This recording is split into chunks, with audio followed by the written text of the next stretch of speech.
এই কপালে সুখ লেখিতে তোর কলমে ছিল না কালি। নিজের দুঃখ দুর্দশা আর হতাশায় মোড়ানো জীবনের জন্য সৃষ্টিকর্তার কাছে এই দরদমাখা আক্ষেপ মোহাম্মদ সোহাগের। অল্প বয়সে বাবা মাকে হারিয়ে যাকে বেছে নিতে হয়েছে টোকাইয়ের জীবন, মোহাম্মদ সোহাগ থেকে যাকে হতে হয়েছে টোকাই সোহাগ। গলায় দরদমাখা সুর আর হাতে ময়লা কুড়ানোর ব্যাগ, এই নিয়ে কোনো রকমে জীবন যুদ্ধে এগিয়ে যাচ্ছিলেন কিশোর সোহাগ। বান্ডেল থাকলে প্রতি সেনমানিতে টাকা বাঁচবে। বিকাশ সেনমানি বান্ডেল কিনে জিতুন প্রতি লেনদেনে।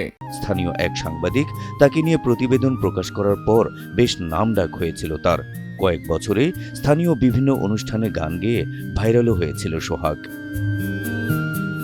কিন্তু সোহাগের এই সুখ বেশি দিন স্থায়ী হয়নি, কারণ বিধির বিধানে তার জন্য লেখা ছিল আরও নির্মম কিছু। কদিন আগে এক সড়ক দুর্ঘটনায় দৃষ্টিশক্তি হারিয়ে ফেলেন সোহাগ। চেহারার আকৃতি নষ্ট হওয়ার পাশাপাশি পা ভেঙে হয়ে যান পরনির্ভরশীল। রাস্তায় পড়ে থাকা আবর্জনার মতোই সমাজের কাছে হয়ে যান ফেলনা। 1999 সালে নড়াইল জেলার লোহাগড়া উপজেলার রাতইলডাঙ্গা গ্রামে জন্ম নেওয়া মোহাম্মদ সোহাগের জীবন এখন বরগাছার মতো। লাঠি ভর করে কোনো রকমে হাঁটাচলা করেন তিনি, তবে তার কণ্ঠ এখনও আগের মতোই আছে। জীবনে পাওয়া কষ্টগুলো প্রকাশ করতে সৃষ্টিকর্তা হয়তো এখনও অক্ষত রেখেছেন তার কণ্ঠকে।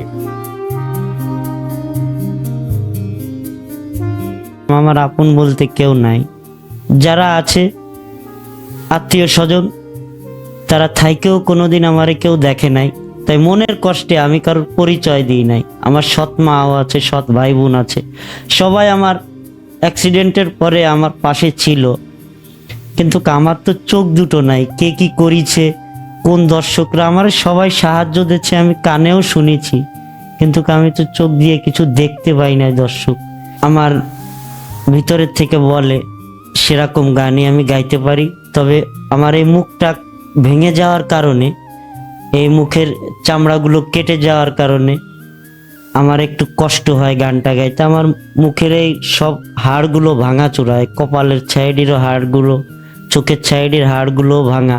আচ্ছা, আপনি কি চোখে দেখতে পান এখন? আমি ডান চোখটায় সীমিত কোনো রকম না চলার মতো কিছু দেখতে পাই, ছায়া আর কি, জীবন চালানোর মতো না, অনুভবে দেখতে পাই। হাসতে পারে বোবা লোকে, গাইতে পারে না।